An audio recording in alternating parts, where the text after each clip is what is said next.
Warren Road, and I'm excited to talk today about the connection that Mr. James and I are going to show you in music and art. And it has to do with pattern, it has to do with repetition, and it also has to do with celebrating Black History Month. And you might think, Miss Brown, what do you have to do? What's your connection to Black History Month? Well, some of you know I was born in Africa, and I lived a number of years both in South Africa and on the West Coast, and even visiting the East Coast of Kenya. But today I'm going to talk to you about the West Coast, about Nigeria and Ghana and Togo. And those are countries in Africa. And I'm going to show you some images. Up here on the computer is what is called a kente cloth. The kente cloth is a textile.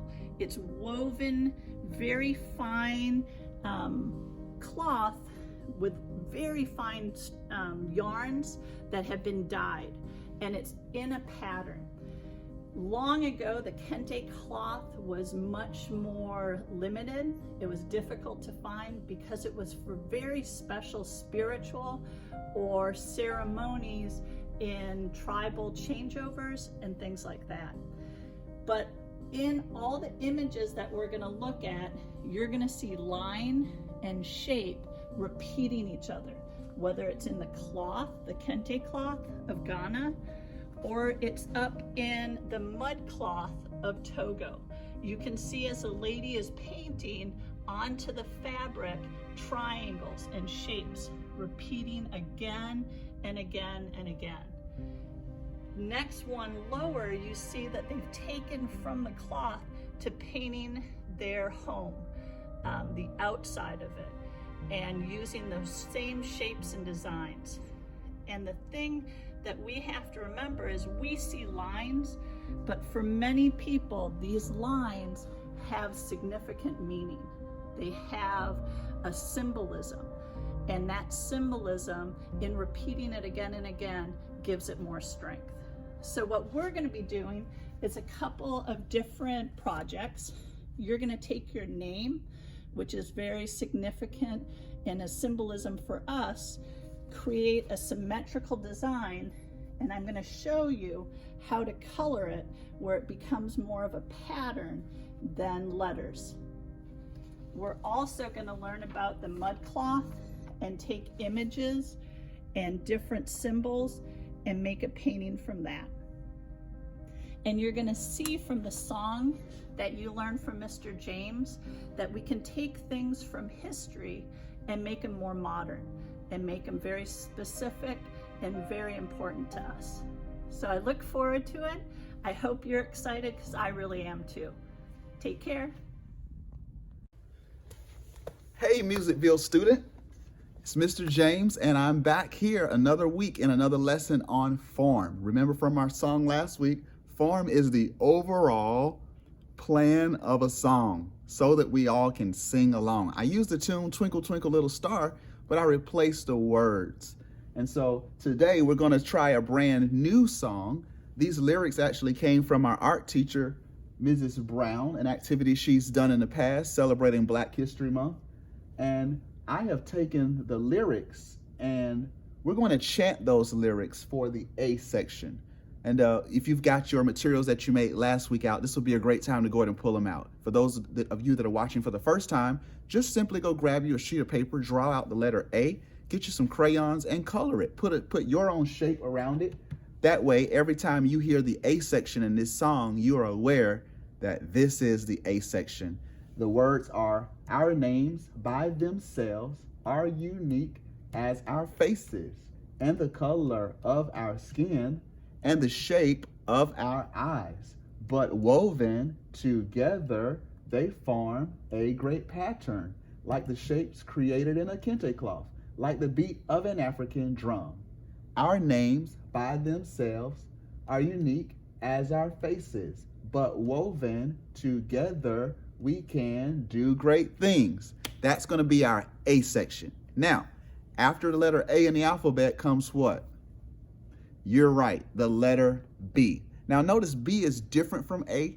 It's not first, it comes after A. And in this song, B, our card color is pink. So go ahead and draw your B out, color it differently, put a different shape around it. So for instance, I have a triangle around my A, but I have a circle around my B to show that these two are different.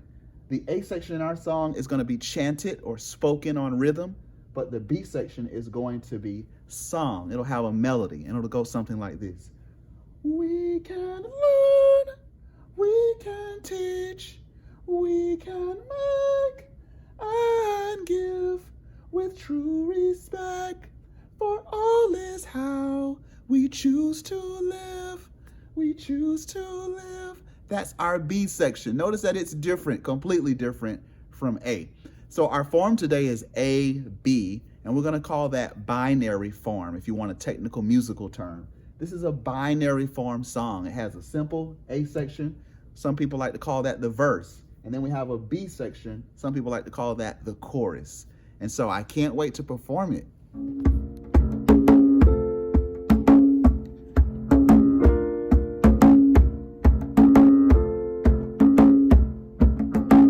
Our names by themselves are unique as our faces and the color of our skin and the shape of our eyes.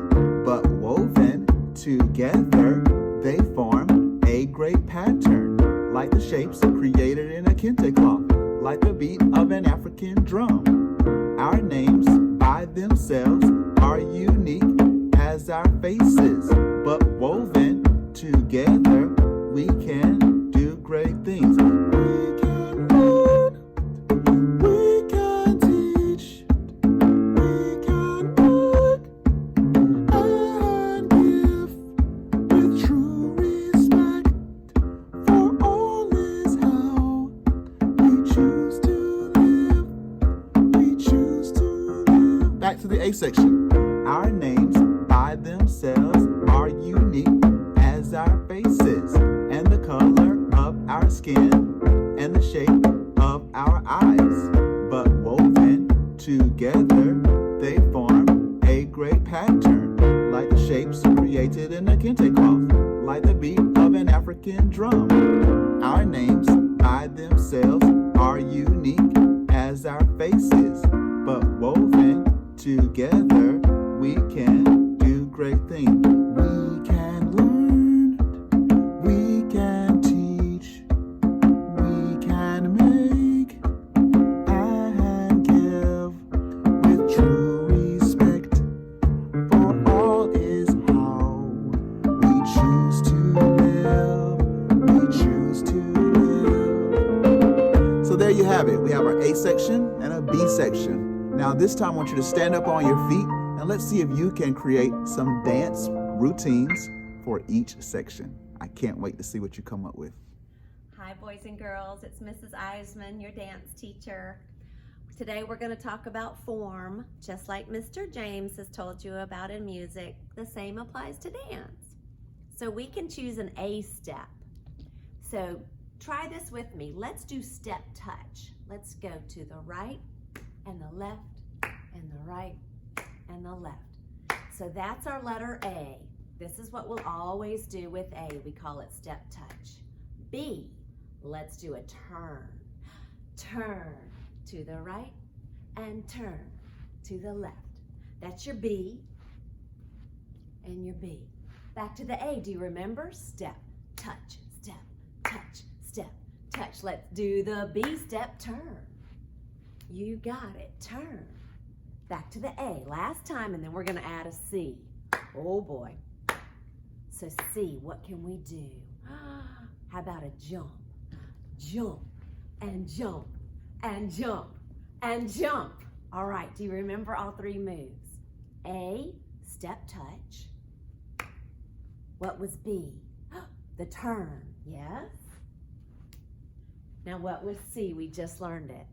Jump, jump, and jump, and jump, and jump. So let's put it all together. We'll do A, B, A, C, A. Just like Mr. James did. Put your thinking caps on. All right, a 5, 6, 5, 6, 7, 8. Step, touch, step, touch, step, touch, Ready, turn, turn, and turn. Back to step, touch, that's A. Do you remember C?